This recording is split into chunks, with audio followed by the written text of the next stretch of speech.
तमिलनाडु विधानसभा चुनाव 2026 को लेकर एग्जिट पोल जारी हुए हैं। अधिकांश सर्वे में डीएमके गठबंधन को बढ़त मिलती हुई दिखाई दे रही है। मैट्राइज सर्वे में डीएमके गठबंधन को 122 से 132 सीटों का अनुमान है। वहीं एआईएडीएमके गठबंधन को 87 से लेकर 110 सीटें मिलने की संभावना जताई गई है। जो सर्वे रिपोर्ट आई है उसके अनुसार टीवीके को 10 से 12 सीटों का अनुमान जताया गया है। वहीं पीपल्स पल्स सर्वे में डीएमके गठबंधन को 125 से लेकर 145 सीटें मिलती हुई दिखाई दे रही हैं। वहीं एआईएडीएमके गठबंधन को 65 से 80 सीटों का अनुमान जताया गया है। वहीं विजय की टीवीके को 18 से 24 सीटें मिलने के संकेत हैं।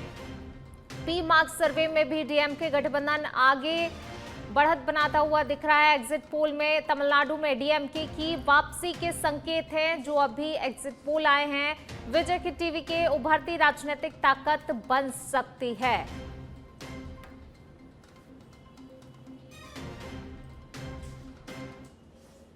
चलिए बढ़ेंगे आगे। बात अगली खबर की। इंटर स्टेट ड्रग नेटवर्क पर एनसीबी का बड़ा प्रहार देखने को मिला है। ओडिशा, आंध्र प्रदेश और तमिलनाडु तक फैला नेटवर्क ध्वस्त किया गया है। तमिलनाडु के नल्लूर टोल प्लाजा पर 200 किलो गांजा जब्त किया गया है। देखिए बड़ी मात्रा में यहां से गांजा जब्त हुआ है। जब्त गांजे की कीमत करीब 1 करोड़ रुपए आंकी गई है। एनसीबी ने 6 ड्रग तस्करों को गिरफ्तार भी किया है। एनसीबी और तेलंगाना पुलिस की संयुक्त कार्रवाई देखने को मिली है। नशा तस्करी के खिलाफ ये बड़ी सफलता हासिल हुई है।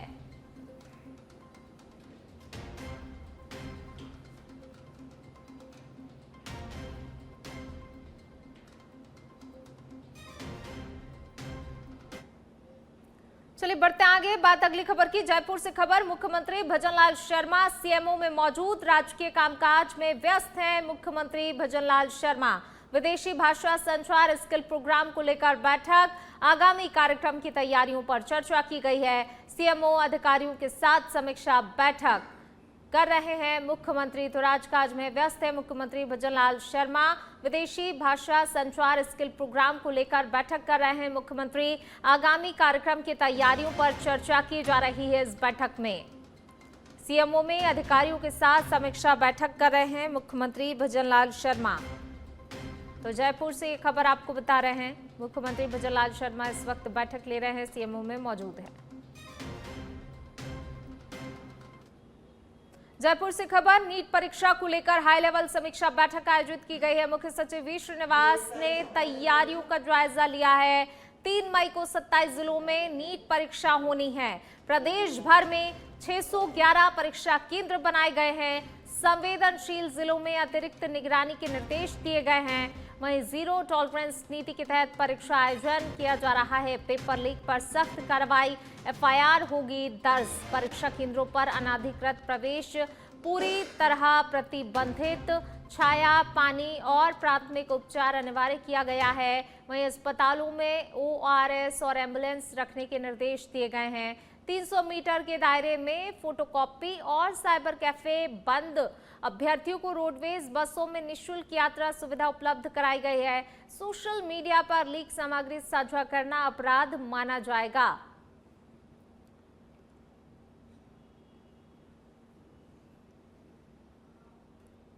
चलिए बढ़ेंगे आगे। बात सुमेरपुर की करेंगे, जहां जवाई इलाके को लेकर राजस्थान हाईकोर्ट ने बड़ा और अहम फैसला सुनाया है। तेंदुओं के संरक्षण को ध्यान में रखते हुए कोर्ट ने जवाई क्षेत्र में नए निर्माण कार्यों, खनन गतिविधियों और बावर्ड वायर फेंसिंग पर तत्काल प्रभाव से रोक लगा दी है। इसके साथ ही पर्यटन गतिविधियों पर भी सख्त दिशा निर्देश जारी किए गए हैं।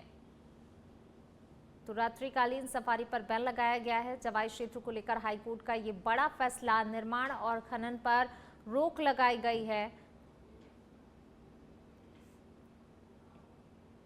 चलिए बढ़ते आगे। जयपुर जिले के दूदू क्षेत्र में नशे के खिलाफ पुलिस ने बड़ी कार्रवाई को अंजाम दिया। जी हां, एसपी हनुमान प्रसाद मीणा की अगुवाई में जिला औषधि व्ययन समिति की मौजूदगी में करीब 900 किलोग्राम अवैध मादक पदार्थ को जलाकर नष्ट किया गया है। कोर्ट के आदेश के बाद की गई इस कार्रवाई से नशा तस्करों को सख्त संदेश दिया गया है। तो कोर्ट के आदेश के बाद ये कार्रवाई हुई। दूदू में नशे के खिलाफ बड़ी कार्रवाई देखने को मिली है। 900 किलो मादक पदार्थ जलाकर नष्ट किया गया है। राजधानी जयपुर में नकबजनी और चोरी की वारदातों पर पुलिस ने बड़ा प्रहार किया है। एडीसीपी वेस्ट राजेश कुमार गुप्ता के निर्देशन में वैशाली नगर थानाधिकारी आरती सिंह ने शातिर नकबजनों के एक गिरोह का खुलासा करते हुए 4 आरोपियों को गिरफ्तार कर लिया है। ये गिरोह निर्माणाधीन मकानों से एसी के तांबे के वायर और बिजली के तार चोरी करने की वारदातों में शामिल था।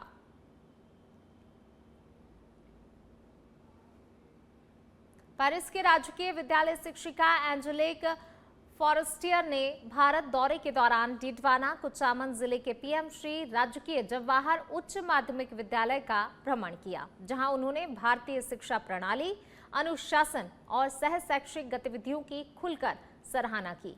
अपने पति अमित कुमावत के साथ पहुंचे इस दौरे में एंजेलिक ने चित्रकला, संगीत, संविधान कक्ष और स्मार्ट क्लासरूम का अवलोकन किया और विद्यार्थियों से संवाद कर भूगोल विषय से जुड़ी हुई महत्वपूर्ण जानकारियां साझा की।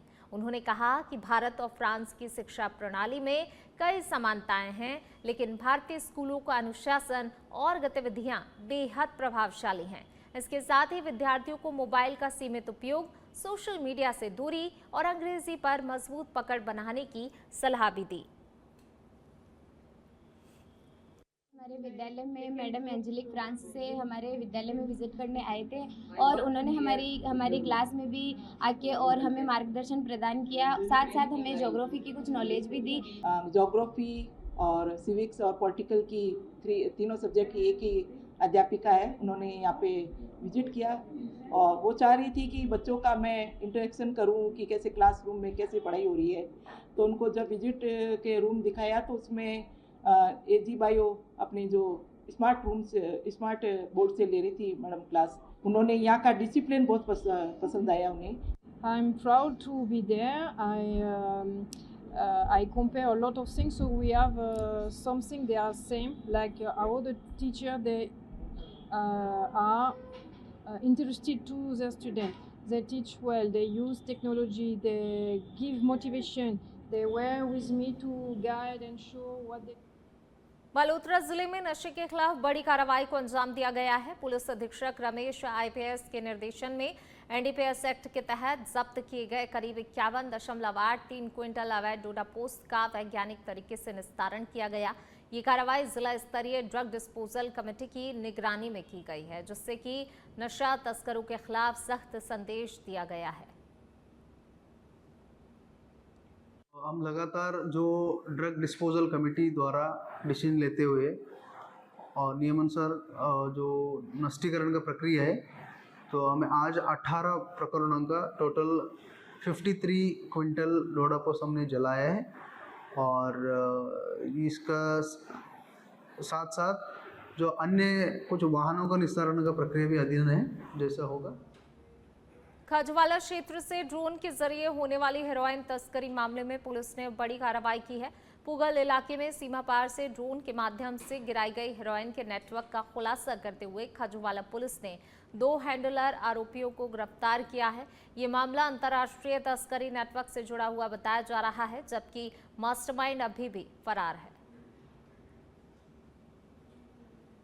दिनांक 22 तारीख को एक मुकदमा दर्ज हुआ पूगल थाने में, जिसमें 13 किलो 476 ग्राम हेरोइन बरामद हुई थी तथा उनके जब तकनीकी मुलजिम जो खेताराम जो हॉस्पिटल में भर्ती है उसके मोबाइल का और सीडीआर निकलवाई और अन्य जो तकनीकी विश्लेषण किया गया तो 2 व्यक्तियों के नाम सामने आए, संदीप कान्याल और राहुल रावत, जिस पर श्रीमान जिला पुलिस अधीक्षक महोदय के द्वारा विशेष टीम का गठन किया गया, जिसमें Babulal ASI, Mahendra ASI, Shravan Kumar ASI और मुकेश, इनकी एक टीम बनाई गई और टीम ने त्वरित गति से यहां से जयपुर पहुंचकर लोकेशन के आधार पर इन 2 मुलजिमों। डिडवाना कुचामन जिले के लाडनू के खानपुर फाटक के पास दर्दनाक सड़क हादसे में फॉर्च्यूनर कार पलटने से एक महिला की मौत हो गई, जबकि 7 लोग घायल हो गए। हादसे की सूचना मिलते ही पुलिस मौके पर पहुंची और हारे का सहारा टीम की मदद से सभी घायलों को सरकारी अस्पताल पहुंचाया गया। अस्पताल में चिकित्सकों ने कमला को मृत घोषित कर दिया, जबकि गंभीर रूप से घायल सुरेश को प्राथमिक उपचार के बाद उच्च चिकित्सा केंद्र रेफर किया गया है। अन्य घायलों का इलाज जारी है। सभी घायल खीवसर तहसील के खड़काली गांव के निवासी बताए जा रहे हैं। वहीं डिप्टी जितेंद्र चारण और सीआई शंभुदयाल मीणा ने मौके का निरीक्षण कर जांच शुरू कर दी है। हादसे के बाद क्षेत्र में अफरा तफरी का माहौल रहा। बांसवाड़ा जिले के कुशलगढ़ थाना क्षेत्र से एक दिल दहला देने वाली घटना सामने आई है, जहां पर भमरदा गांव में एक 5 वर्षीय मासूम पर श्वान ने हमला कर दिया। अचानक हुए इस हमले में बच्चा गंभीर रूप से घायल हो गया और उसके चेहरे पर कई टांके लगाने पड़े। घटना के बाद पूरे गांव में दहशत का माहौल है।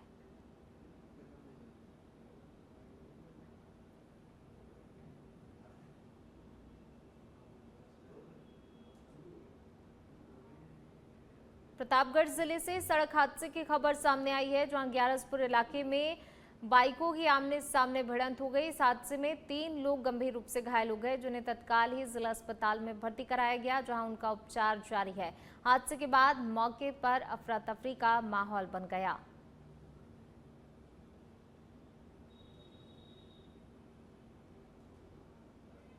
चलिए बढ़ेंगे आगे। बात जालौर की, जहां जिले के भीनमाल स्थित डॉक्टर BR अंबेडकर राजकीय अनुसूचित जनजाति छात्रावास में अतिरिक्त जिला कलेक्टर पूजा सक्सेना ने औचक निरीक्षण कर व्यवस्थाओं का जायजा लिया।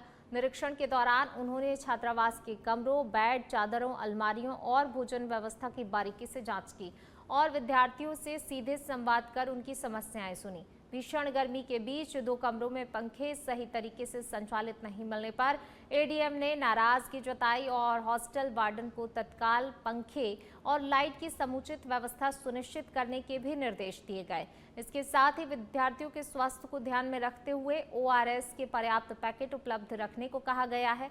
वहीं प्रशासन ने छात्रावास में व्यवस्थाओं में जल्द ही सुधार के निर्देश भी दे दिए हैं।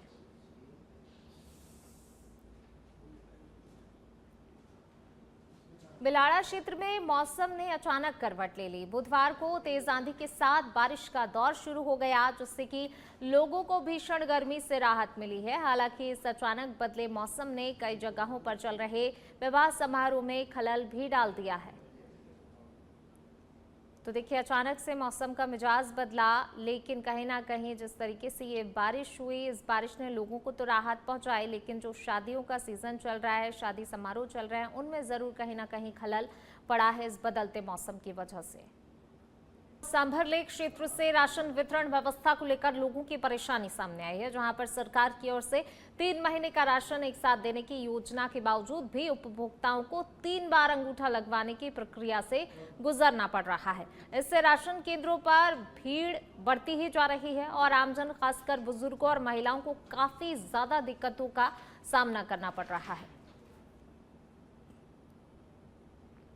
तो देखिए, सांभरलेक क्षेत्र में राशन वितरण व्यवस्था को लेकर जो है लोगों की नाराजगी भी देखी जा रही है। जिस तरीके से राशन वितरण केंद्रों पर भीड़ है, तस्वीरों के माध्यम से आप अंदाजा लगा सकते हैं कि देखिए बुजुर्गों और खासतौर से महिलाओं को कितनी परेशानी होती होगी ऐसे में, और कहीं ना कहीं इसी की वजह से नाराजगी भी लोगों की देखी जा रही है। 3 बार अंगूठा लगाने से लोग परेशान हैं और ऐसे में देखिए भीषण गर्मी का टाइम भी है और ऐसे में तो और ज़्यादा दिक्कत लोगों को होती है। लंबी लंबी कतारों में लोगों को खड़ा रहना पड़ता है, खासतौर से बुजुर्गों और महिलाओं को काफ़ी ज़्यादा परेशानी यहाँ पर हो रही है।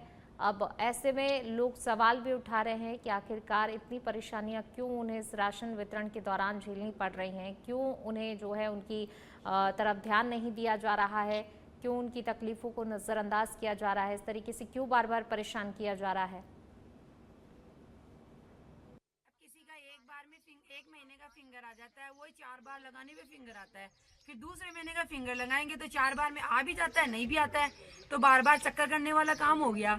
ऐसे तो 1 महीने में आ गया तो दूसरे महीने में दूसरा फिंगर लगाने में 1 महीना बीत जाता है, तो बाद में आता है। अब इस कंटिन्यू बैठे तो बच्चा क्या करेगा पब्लिक। सवाई माधोपुर जिले के बौली क्षेत्र स्थित निमोद राठौद ग्राम पंचायत के राठौद गांव में बनास नदी किनारे नहाने का युवक पर सोमवार सुबह 2 हमलावरों ने पत्थरों से जानलेवा हमला कर दिया। 35 वर्षीय मनराज कीर पर सिर और गुप्तांग पर पत्थरों से वार किए गए, जिससे कि वह गंभीर रूप से घायल होकर बेहोश हो गया। ग्रामीणों की सूचना पर परिजनों से तुरंत ही जिला अस्पताल लेकर पहुंचे, जहां पर डॉक्टरों ने सिर में 30 से अधिक गंभीर चोटें बताते हुए 85 टाँके लगाए हैं। घटना के बावजूद युवक की जेब में रखी नकदी और मोबाइल सुरक्षित मिले हैं। पुलिस ने मौके पर पहुंचकर जांच शुरू कर दी है, तो वहीं स्थानीय जनप्रतिनिधियों ने क्षेत्र में बढ़ते हुए अपराधों पर चिंता जताई है। मनराज कीर सुबह 6 बजे बनास नदी में नहाने गया था। वहाँ 2 अज्ञात लोगों ने उसके साथ मारपीट की है। उसके बाद उसको बोंडली से रेफर किया था।